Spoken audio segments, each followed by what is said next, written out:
صلی علیہ وسلم نحن عباد محمد صلی علیہ وسلم۔ حضرات، ہمارے غریب نواز ٹرسٹ کی طرف سے ہر ہفتے الگ الگ گاؤں میں جا کر مغرب کی نماز کے فوراً بعد سے عشاء کی اذان تک کچھ وہاں کے ماحول اور ان تاریخوں کی کچھ خاص باتوں کے سلسلے میں اصلاحی گفتگو ہوتی ہے۔ آج آپ کا گاؤں طے کیا گیا تھا، لہٰذا ہم اپنے چند ذمہ داروں کے ساتھ یہاں حاضر ہوئے ہیں۔ کچھ آپ کو پیغام دینے ہیں، کچھ آپ سے سیکھنا ہے، کچھ آپ کو سکھانا ہے۔ پروگرام یہ ٹھیک 9 بجے انشاءاللہ العزیز ختم ہو جائے گا اور اذان بھی اپنے وقت سے ہوگی، جماعت بھی اپنے وقت سے ہوگی۔ بس اتنی قربانی دینی ہے کہ جو لوگ مغرب کے بعد کھانا کھاتے تھے وہ آج عشاء کے بعد کھائیں اور کوئی کام خراب آپ کا نہیں ہوگا۔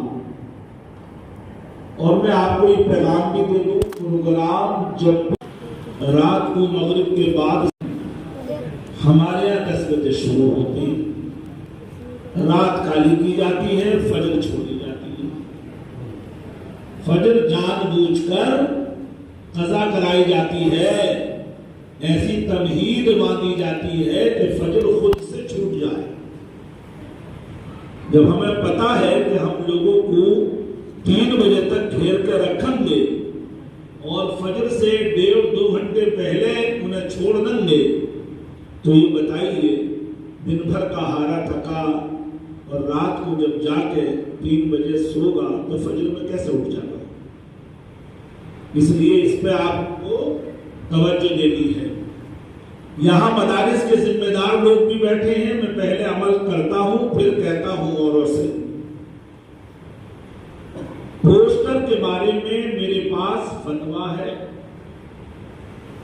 خصوصاً ملٹی میڈیا پوسٹر جلسوں کے نہ چھپوائے جائیں، فضول خرچی ہے، اور باقاعدہ اس کا میرے پاس بریلی شریف اور مراد آباد کے مرکز جامعہ نعیمیہ کا فتویٰ ہے۔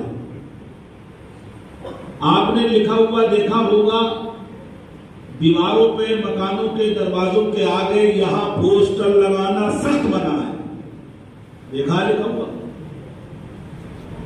ہم نے لگا دیا۔ آدمی نے کس قدر محنت سے رنگائی پتائی کی ہے، پیسے لگے ہیں، وہ چاہتا کہ میرا مکان اور خاص طور پر دروازہ چمکدار رہے، ہم نے پوسٹر لگا دیا۔ پوسٹر چپکا رہا، 1-2 دن کے بعد وہ رنگ کو چھڑا کے نیچے گر گیا اور اس کی اجازت کے بغیر ہی لگایا ہے، ہم دیوار پہ منع ہے۔ جلسوں کے پوسٹر نہیں، موبائل ہے تو اس کا آپ استعمال کریں، موبائل سے اطلاع دیں، بہت آسان ہے اطلاع دینا۔ مزید گاڑی پہ یا میٹرو پہ اعلان کرنے کے لیے مائک لگا کر جلسوں کا اعلان کریں، فضول خرچی سے بچیں۔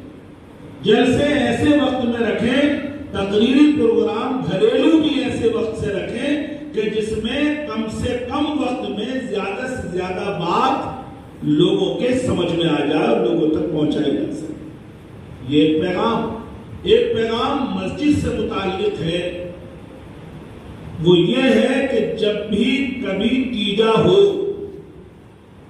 تو جو حضرات قرآن کریم کی تلاوت کرتے ہیں مسجد میں بیٹھ کر، وہ صبح کو تیجا ہے تو آج شام کو 4-5 پیٹی لگا کے ترتیب سے رکھ لیں، اور اگر ایسے لوگ نہیں ہیں تو امام صاحب، یہ عام اعلان ہے، یہی کے لیے نہیں ہے، امام صاحب اپنے کسی خاص مقتدی سے، کسی شاگرد سے، 1-2 شاگرد، 1-2 خاص مقتدی ان کی نگرانی میں رہتے ہیں، ان سے پارے لگوا کے رکھ دیں۔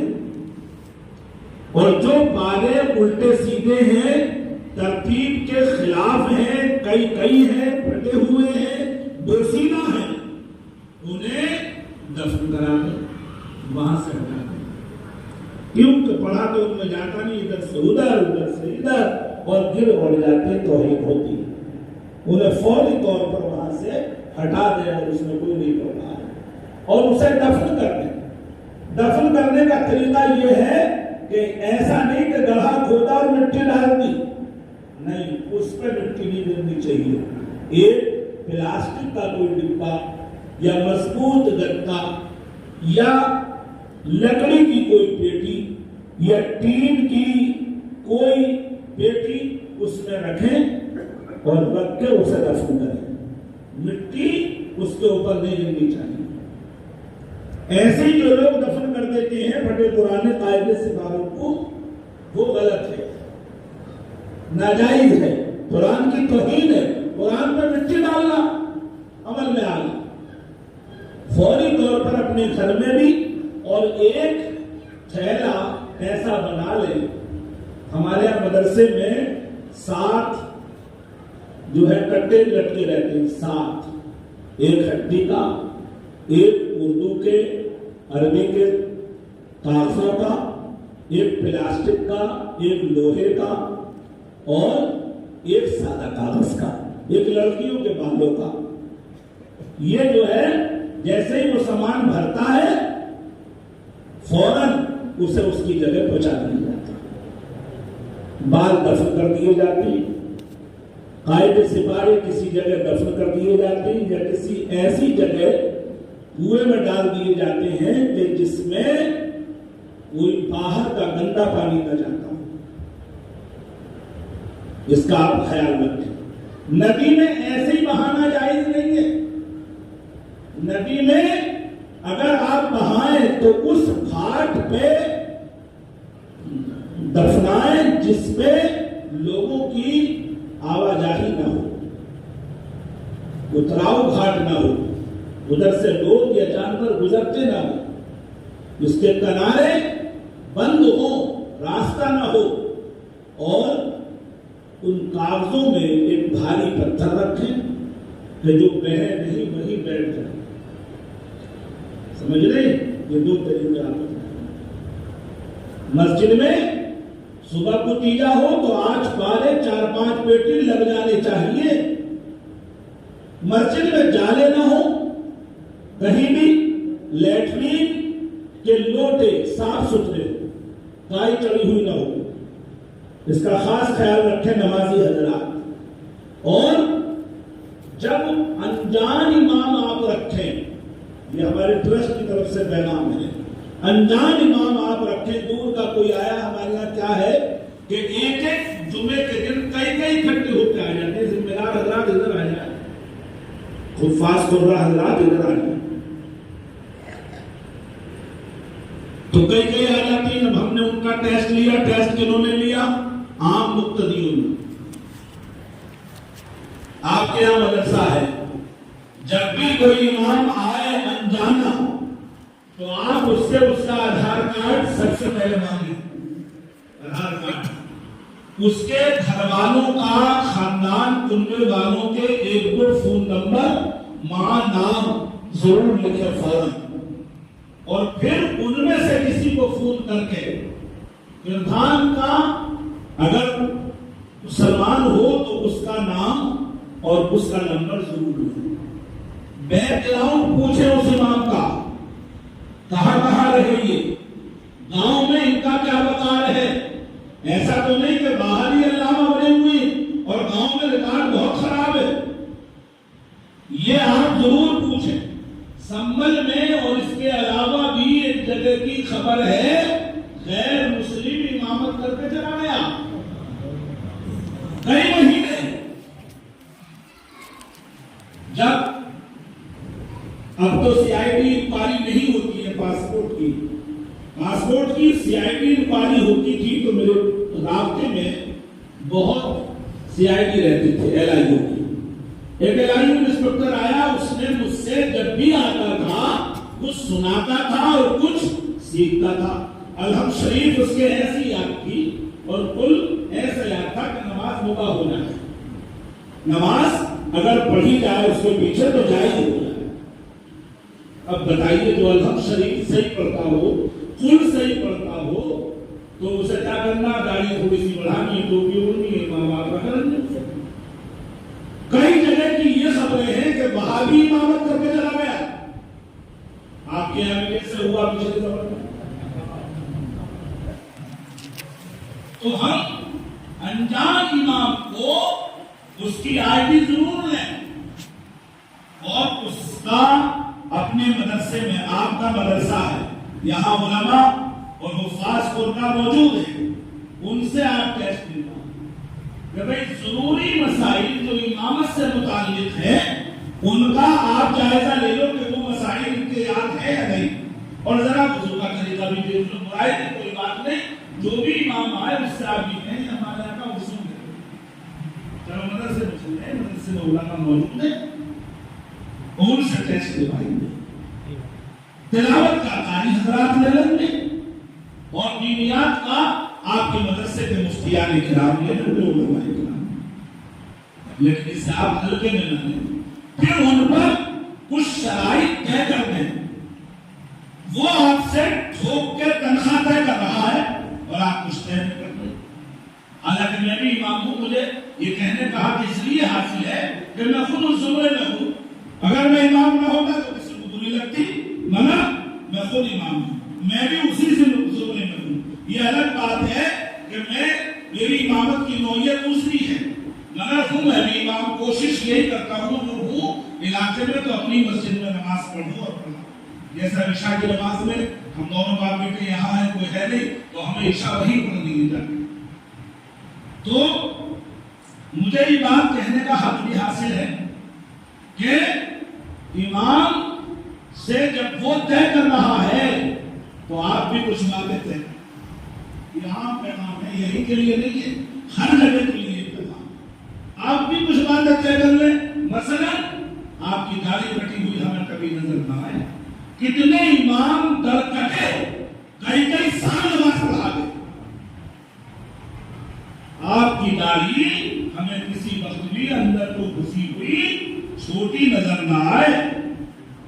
کچھ امام پیچھے کو اندر کوئی گھستے رہتی ہیں، ایسی دباتے رہتی ہیں. کیا بات ہے بھائی؟ سب پوری کتنی ہے، دبانے کا کیا مطلب؟ اندر اس سے معاشرہ خراب ہوتا ہے. اس سے یہ کہہ دیں کہ آپ بھی جو طے کرنا ہو طے کریے کھل کے، اور پھر ہم بھی طے کریں گے. اس سے آپ یہ بھی کہیے کہ اگر کوئی مجبوری نہیں ہے تو آپ لگاتار غیر مؤکدہ سنتیں اور نفل لگاتار نہیں چھوڑیں گے. ٹھیک ہے، چھوٹ گئی 1 دن 2 دن 3 دن، لیکن اگر آپ نے اس کی عادت بنا لی تو یہ اچھا نہیں ہوگا.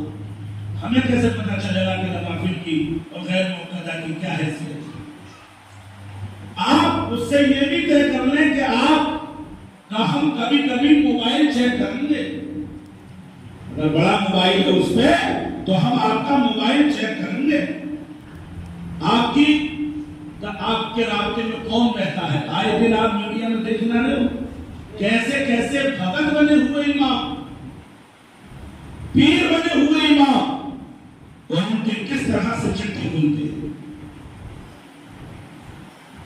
گھر میں بیٹھانے پر یا بیٹھنے پر خاص طور پہ آپ پابندی لگائیں. امام کا رابطہ عورتوں میں نہ ہو.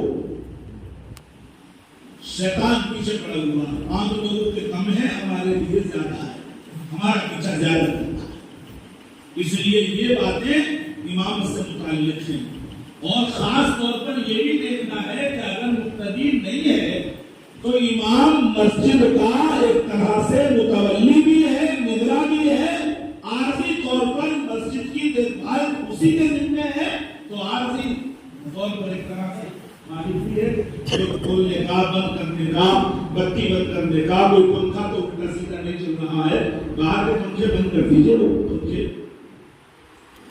ایسے اس طرح کوئی پنکھا چھوٹا ہوا نہیں رہنا چاہیے.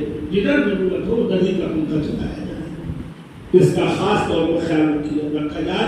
ٹنکی بھر گئی تو بھرتے ہی بند ہو جائے، یہ نہیں کہ بہ رہی ہے پانی بہا کا اتنے منٹ تک، اس کا خاص خیال رکھا جائے. یہ ایک عام پیغام ہے ہماری طرف سے. دوسرا یہ کہ امام سے ایک بات اور طے کر لیں کہ آپ کو ہمارے یہاں